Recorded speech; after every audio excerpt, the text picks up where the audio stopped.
for Faith Book, the Book of Faith, the Word of God, the Bible.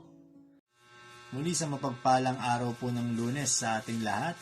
Kamusta po kayo mga partners po natin sa Hillcrest Family Life Baptist Church?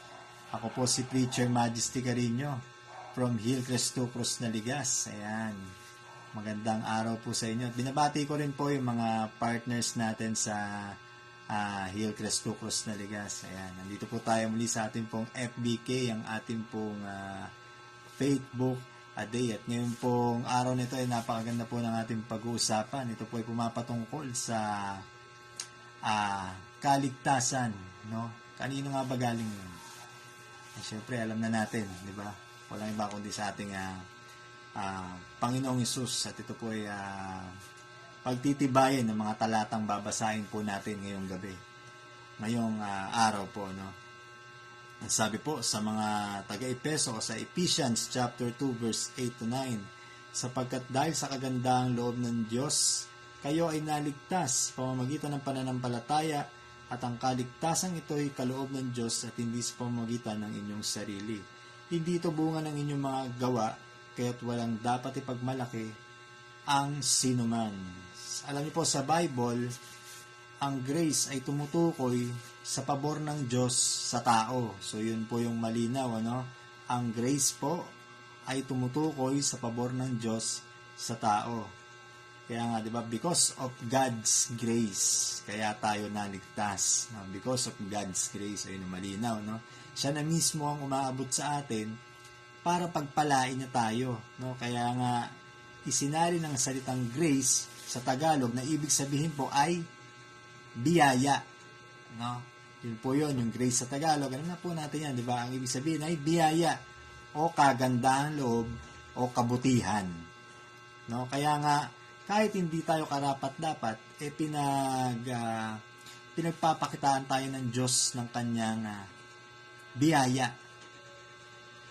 At ito po ang punto nitong binasa natin sa Ephesians chapter 2 verse 8 to 9. Ayun ang point nun, ayun ang punto nun.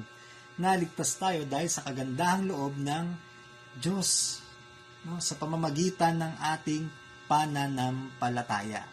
Ayun ang malinaw, ano? Naligtas tayo dahil sa kagandahang loob ng Diyos at sa pamamagitan ng ating pananampalataya. Kaya nga maling-mali na isipin natin na maliligtas tayo sa kaparusahan at pagkaalipin sa kasalanan sa pamamagitan ng pagiging mabuti, no? O pagsagawa ng mga ritual, o pagsunod sa mga kautusan, o pagsali sa isang religious group o mga relihiyon. Yun po ay maling-mali. No, ang lahat ng ito po ay hindi sapat, no? Kapos at hindi katanggap-tanggap sa Diyos. Kasi nga sinabi niya kahit nga na gaano pa tayo kasigasig sa paggawa ng mga bagay na yun, hindi yun mali Kung batay lamang ito sa ating paggawa ng mabuti, hindi yun ang sukatan. Anong sukatan na sapat na ang ginawa natin para maligtas, no? Kung batay ito sa pagtupad lamang sa mga ritual at pagsunod sa kautusan, paano kung pumalya tayo? Paano kung hindi natin masunod? No? Sa totoo lang, hindi naman talaga natin araw-araw nasusunod, 'di ba? Ang lahat ng kautusan. Madalas talagang pumapalya tayo. At totoo, napakahirap ng sundin. No, kaya nga sa halip na magmalaki tayo, buong pagpapakumbaba nating tanggapin na ito po ay dahil sa biyaya ng Diyos. No? Paniwalaan natin na tanging si Jesus ang daan ng kaligtasan, at yan naman po talaga ang sinasabi rin ng Biblia, no? Kung matatandaan niyo po sa John 14:6, di ba? Tanging Panginoong Jesus ang daan ng kaligtasan. Wala nang iba. Walang binanggit na relihiyon. Wala ring sinabing sinong tao. Nagkatawang tao. Ayun po ang ating Panginoong Jesus.